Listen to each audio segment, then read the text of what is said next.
Aviso. Esta historia es una obra de ficción, inspirada libremente en experiencias de servicio, de sacrificio y de vida militar. Los nombres, los lugares, las unidades y las operaciones han sido cambiados o inventados por completo, por respeto y por privacidad. Cualquier parecido con personas reales, con historias concretas o con situaciones reconocibles es pura coincidencia. Parte 1. La traductora invisible. Me llamo Sofía Valdés, y si me ves sentada en una cafetería cualquiera del centro de Madrid, con mis gafas de montura gruesa y mi ordenador portátil gris, pensarás sin duda que soy la persona más aburrida y predecible del mundo. Probablemente ni siquiera me veas realmente. Tengo ese tipo de rostro genérico que se olvida a los 5 segundos. Una fisonomía diseñada genéticamente para no destacar, para ser parte del mobiliario urbano, para fundirse con el papel pintado de la pared. Mi trabajo actual, el que pago mis impuestos y justifica mi existencia legal, consiste en traducir manuales técnicos de electrodomésticos industriales del alemán al español. Es un trabajo solitario, monótono y terriblemente seguro. Paso mis días buscando el término exacto para definir una válvula de presión hidroneumática o un circuito de refrigeración de ciclo combinado, perdida entre diccionarios y tazas de café frío.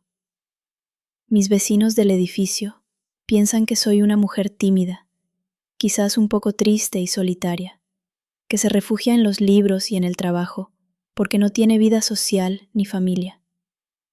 Me saludan en el ascensor con esa amabilidad distraída y condescendiente que se reserva para la gente inofensiva. Me preguntan por el tiempo o por las obras interminables de la calle.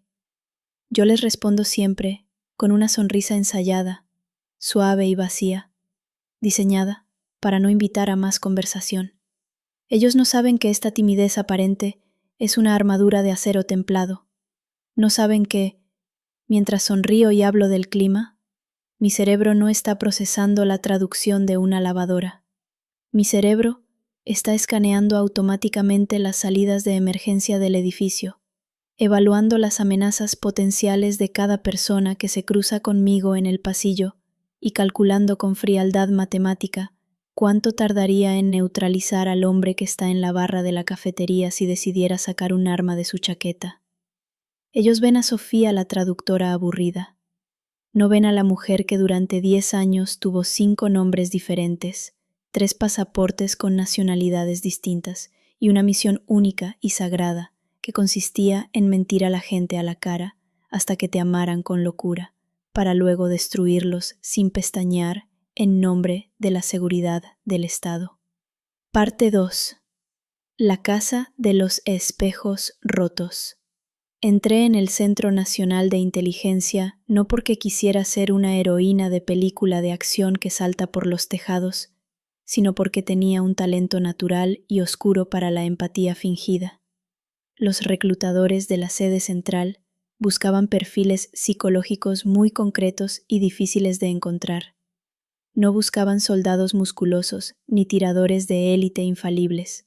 Buscaban actores, buscaban camaleones, buscaban gente capaz de sentarse frente a un monstruo terrorista y hacerle creer, con total convicción, que era su mejor amigo, su confidente, su única salvación en un mundo hostil. El entrenamiento fue un proceso de deconstrucción personal, doloroso y metódico. Nos enseñaron a borrar nuestro yo, a suprimir nuestros juicios morales, a enterrar nuestra conciencia y a convertirnos en un espejo que refleja exactamente lo que el objetivo necesita ver para abrirse. Si el objetivo necesita una madre, te conviertes en una madre protectora. Si necesita una amante, te conviertes en la amante perfecta. Si necesita una hermana devota, te conviertes en su propia sangre. Aprendí a controlar mis microexpresiones faciales para no delatarme, a regular mi ritmo cardíaco a voluntad para engañar a los polígrafos en los interrogatorios, a abrir cerraduras complejas sin dejar marcas visibles y a colocar micrófonos diminutos en lugares imposibles en segundos. Pero sobre todo, aprendí el arte de escuchar. La información más valiosa no se roba de una caja fuerte blindada con explosivos plásticos. Se obtiene susurrando en una cocina mientras se toma un café. Cuando las defensas bajan y el ser humano necesita desesperadamente confesar sus pecados y sus miedos a alguien que cree que le entiende. Nos entrenaron para ser el hombro sobre el que lloran los villanos antes de caer. Parte 3. La misión en el sur. Mi misión más importante, la que acabó definitivamente con mi carrera y con lo que quedaba de mi alma, tuvo lugar en una ciudad costera del sur de España. El objetivo no era un hombre armado escondido en una cueva, sino una red de financiación sofisticada que enviaba millones de euros y suministros a zonas de conflicto en el extranjero para apoyar el terrorismo yihadista. El líder de la célula era un empresario local intocable, un hombre llamado Karim, que se movía con la cautela de un zorro viejo. No usaba teléfonos móviles, no enviaba correos electrónicos, no dejaba rastro digital. Toda su contabilidad era física, estaba en papel, escondida en algún lugar seguro de su entorno más íntimo. El servicio de inteligencia no podía acercarse a él directamente. Sus círculos de seguridad eran paranoicos e impenetrables para cualquier agente externo. Así que, tras meses de análisis de patrones de vida, decidieron ir a por el eslabón más débil, vulnerable y humano de la cadena. Su esposa se llamaba Amina. Era una mujer joven, recién llegada al país desde Oriente Medio, aislada socialmente por las barreras culturales y el idioma, que vivía en una jaula de oro y mármol construida por su marido. Era una prisionera en su propio palacio. Mi misión era simple, maquiavélica y cruel. Tenía que convertirme en su mejor amiga. Tenía que ser su único puente con el mundo occidental. Tenía que entrar en su casa, ganarme su corazón, hacer que confiara en mí más que en su propia vida y encontrar esos libros de contabilidad malditos que condenarían a su esposo. Parte 4. Ana, la maestra de español. Me trasladé a la ciudad con una identidad falsa completa y un pasado fabricado. Me convertí en Ana, una profesora de español para extranjeros, soltera, simpática y voluntaria, en una asociación cultural del barrio donde vivía el objetivo. Pasé semanas perfeccionando mi personaje, mi forma de andar, mi ropa barata pero digna. Provoqué un encuentro supuestamente casual en un parque cercano, donde ella llevaba a sus hijos a jugar por las tardes. Fue terriblemente fácil. Amina estaba tan desesperada por tener contacto humano, por tener una amiga con quien hablar, que bajó todas sus defensas al instante. Me acerqué con una sonrisa inofensiva. Elogié la belleza de sus niños. Le ofrecí ayuda desinteresada con un trámite administrativo complicado que ella no entendía. En menos de 2 semanas ya estaba entrando en su casa invitada a merendar. Recuerdo perfectamente la primera vez que crucé el umbral de su hogar. Olía a especias exóticas, a té de menta fresco y a cera de muebles caros. Karim no estaba, como habíamos previsto. Amina me recibió con los brazos abiertos, como si fuera una hermana perdida que regresa de la guerra. Me preparó dulces tradicionales con miel y almendras. Me enseñó las fotos de su boda con orgullo y nostalgia. Me confesó su profunda soledad en este país extraño, donde nadie la miraba a los ojos. Yo la escuchaba atentamente, le cogía la mano con ternura, asentía con comprensión fingida. «Eres un ángel, Ana», me dijo con lágrimas sinceras en los ojos oscuros. «Dios te ha enviado a mí para salvarme de esta tristeza». Yo sonreía y le apretaba la mano con fuerza. Mientras tanto, mis ojos fríos escaneaban la habitación milímetro a milímetro, memorizando la disposición de los muebles, buscando escondites posibles en las paredes, analizando los sensores de movimiento y los sistemas de alarma. Me sentía sucia, me sentía poderosa, me sentía un depredador disfrazado de cordero en un rebaño indefenso. Parte 5. El té de la traición. Pasaron 3 meses largos. Me convertí en parte fundamental del mobiliario de su vida cotidiana. Iba a su casa 3 o 4 veces por semana.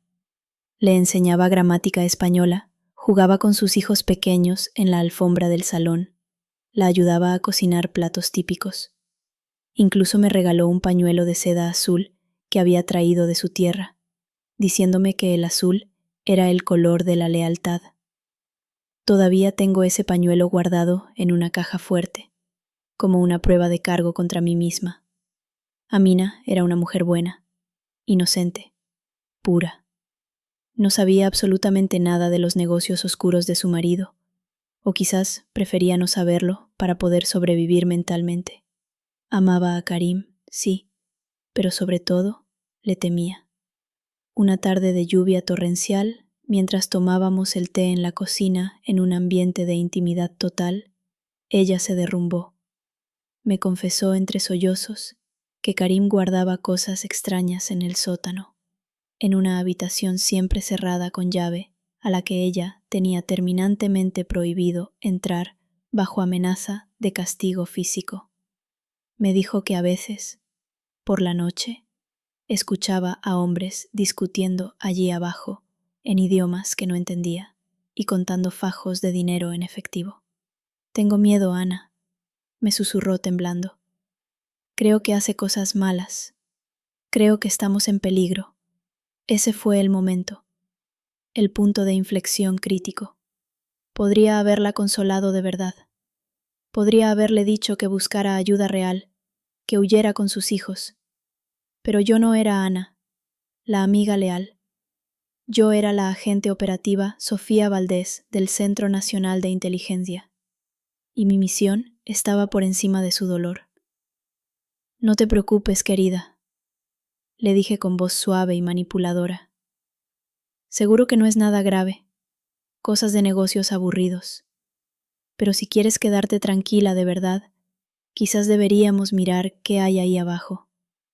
Solo un vistazo rápido para que veas que no pasa nada malo y puedas dormir tranquila».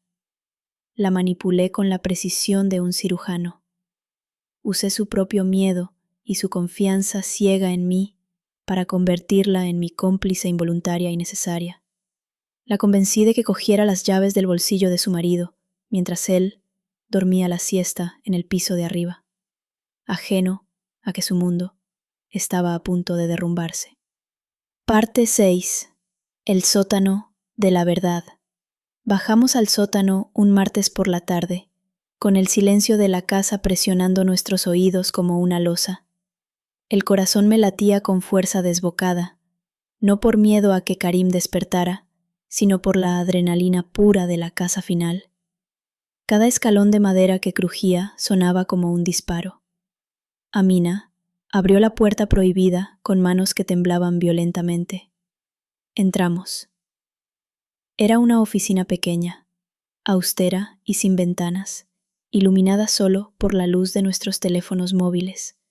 Había mapas detallados de zonas de conflicto en las paredes, teléfonos satelitales encriptados y sobre el escritorio de madera maciza, 3 libros de contabilidad negros. Los abrí con avidez. Allí estaba todo lo que buscábamos: nombres de operativos en Europa, cuentas en paraísos fiscales, transferencias bancarias millonarias, rutas de envío de armas y explosivos, listas de donantes internacionales. Era la prueba definitiva e irrefutable que el servicio de inteligencia llevaba años buscando. Era el fin de la célula terrorista. Era mi victoria profesional y mi condena moral. Saqué mi teléfono minúsculo de alta resolución y empecé a fotografiar cada página, cada nombre, cada cifra a toda velocidad. Amina me miraba desde el marco de la puerta, pálida como un fantasma, dándose cuenta de su error fatal. «¿Qué haces, Ana?», preguntó con voz estrangulada por el pánico. ¿Por qué haces fotos a los papeles de Karim? Me giré hacia ella lentamente. Ya no podía seguir fingiendo. La máscara de la profesora amable y dulce se cayó al suelo y se rompió en 1000 pedazos. Es para protegerte, Amina. Mentí, una última vez con frialdad profesional, mirándola a los ojos. Es para que la policía vea que tú no tienes culpa de nada cuando vengan. Ella comprendió en ese instante preciso que yo no era su amiga, que nunca lo había sido. Vi cómo la luz se apagaba en sus ojos para siempre. Vi cómo se rompía algo fundamental dentro de su alma que nunca volvería a ni arreglarse. La traición acababa de matarla en vida. Parte 7. La exfiltración y la sentencia. Salí de esa casa caminando rápido, con las fotos cargadas en el servidor seguro y la promesa vacía de que volvería al día siguiente para seguir con las clases. Sentía el peso de su mirada en mi nuca mientras cruzaba el jardín. Nunca volví. Jamás. Esa misma noche, entregué la inteligencia procesada a mi oficial de control en una reunión de emergencia en un aparcamiento subterráneo. Se activó la operación de asalto de inmediato, dada la gravedad de los hallazgos. El Grupo Especial de Operaciones de la Policía Nacional se preparó para el asalto táctico al amanecer. Yo pedí, supliqué casi de rodillas a mis superiores que protegieran a Amina y a los niños. Les dije que ella había colaborado, que era una fuente involuntaria, que era completamente inocente y una víctima más de su marido. Haremos lo posible, agente Valdés, me dijo el jefe de operaciones con una frialdad burocrática, sin levantar la vista de los mapas. Pero es una operación de altísimo riesgo con objetivos armados. Si hay resistencia hostil, no podemos garantizar la seguridad de nadie dentro del perímetro. La prioridad es neutralizar la amenaza y asegurar las pruebas físicas. Me mandaron a un piso franco al otro lado de la ciudad a esperar el desenlace. Me ordenaron desaparecer del mapa. Ana, la profesora, tenía que dejar de existir esa misma noche y volver a ser un fantasma sin nombre. Parte 8. El asalto nocturno. El asalto tuvo lugar a las 4 de la madrugada. Yo lo escuché todo a través de la frecuencia de la radio táctica encriptada desde la soledad del piso franco, sentada en el suelo, fumando un cigarro tras otro. Oí los gritos autoritarios de la policía entrando. Oí el sonido sordo y brutal de los arietes derribando la puerta blindada de la entrada. Oí el estruendo de las granadas aturdidoras. Oí los primeros disparos. Karim nos entregó. Karim y sus hombres de seguridad abrieron fuego con armas automáticas contra los agentes desde el pasillo de la planta superior. Se desató un tiroteo feroz y caótico dentro de la misma casa donde yo había jugado a las muñecas con los niños horas antes. ¡Abatido! ¡Objetivo principal abatido!, gritó alguien con euforia por la radio. ¡Tenemos civiles en la zona! ¡Mujer y 2 menores en la línea de fuego cruzado!, gritó otra voz con urgencia y terror. El silencio estático que siguió duró una eternidad insoportable. Solicito asistencia médica urgente inmediata. La mujer está herida de bala. Repito. Civil herida grave en el tórax. Los niños están ilesos, pero en estado de shock. Me quedé helada en la silla, mirando la radio como si fuera un animal venenoso que me acabara de morder, con las manos temblando incontrolablemente. Quise vomitar. Parte 9. La mirada final. En el hospital. Amina sobrevivió de milagro a la cirugía de urgencia, pero quedó herida gravemente con secuelas permanentes. Los niños fueron entregados a los servicios sociales de protección de menores porque no tenían más familia en España. La red terrorista fue desmantelada por completo gracias a mis fotos y se cortó la financiación internacional. Fue un éxito rotundo y brillante de inteligencia. Hubo felicitaciones oficiales, medallas secretas y promesas de ascenso en despachos lejanos. Un mes después, fui al hospital donde estaba ingresada bajo custodia policial. No debía hacerlo. Estaba terminantemente prohibido por el protocolo de seguridad y ponía en riesgo mi tapadera. Pero necesitaba verla. Necesitaba enfrentarme a mi obra. Me disfracé de enfermera y me colé en su planta aprovechando el cambio de turno. La vi desde la puerta entreabierta de la habitación. Estaba tumbada en la cama, más delgada y pálida que nunca, mirando por la ventana hacia la nada, con la mirada vacía de quien ha perdido absolutamente todo: su marido, sus hijos, su hogar y su confianza básica en la humanidad. Se giró lentamente y me vio. Yo esperaba odio. Esperaba que me gritara, que me insultara, que llamara a las enfermeras, que me escupiera. Pero no hizo nada. Solo me miró con una tristeza infinita, profunda y devastadora. Me miró como se mira a un desconocido, a un monstruo incomprensible que no merece ni siquiera el desprecio. En sus ojos oscuros leí la pregunta silenciosa que me perseguirá hasta la tumba. ¿Todo fue mentira? Cada sonrisa, cada té compartido, cada abrazo de consuelo fue solo trabajo para ti. No tuve valor para entrar. No pude decir nada. Me di la media vuelta y me marché corriendo por el pasillo aséptico del hospital, sintiendo que yo era la verdadera criminal de esa historia. Mucho peor que los terroristas que perseguíamos, porque yo había matado la inocencia. Parte 10. El fantasma en el espejo. Dejé el Centro Nacional de Inteligencia 6 meses después de aquello. Presenté mi renuncia alegando motivos personales.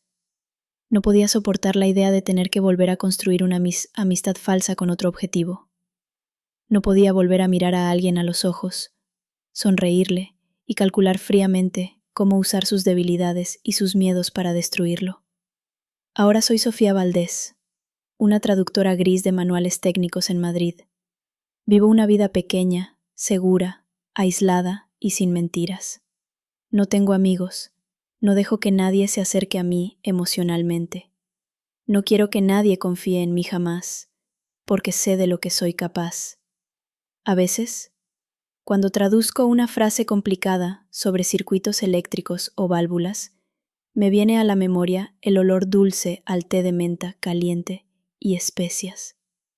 Recuerdo la risa inocente de los hijos de Amina jugando en la alfombra. Recuerdo el tacto del pañuelo de seda azul. Y recuerdo cada día que soy una mujer sin rostro, una profesional del engaño que vendió el alma pura de una amiga inocente por la seguridad abstracta del Estado. Dicen mis antiguos jefes que el fin justifica los medios, que salvamos muchas vidas inocentes cortando esa financiación terrorista millonaria. Y es verdad. Racionalmente lo sé y lo entiendo. Pero cuando me miro al espejo por las mañanas para lavarme la cara, no veo a una heroína patriota que protegió a su país. Veo a Ana, la profesora mentirosa y traidora. Y veo el agujero negro e irreparable que dejé en el pecho de la única persona que me ofreció su amistad sincera y su hogar en una ciudad extraña. Ese es el precio real de los secretos y del espionaje, que al final, cuando se apagan las luces, te quedas sola con ellos en una habitación oscura, esperando un perdón que sabes que nunca va a llegar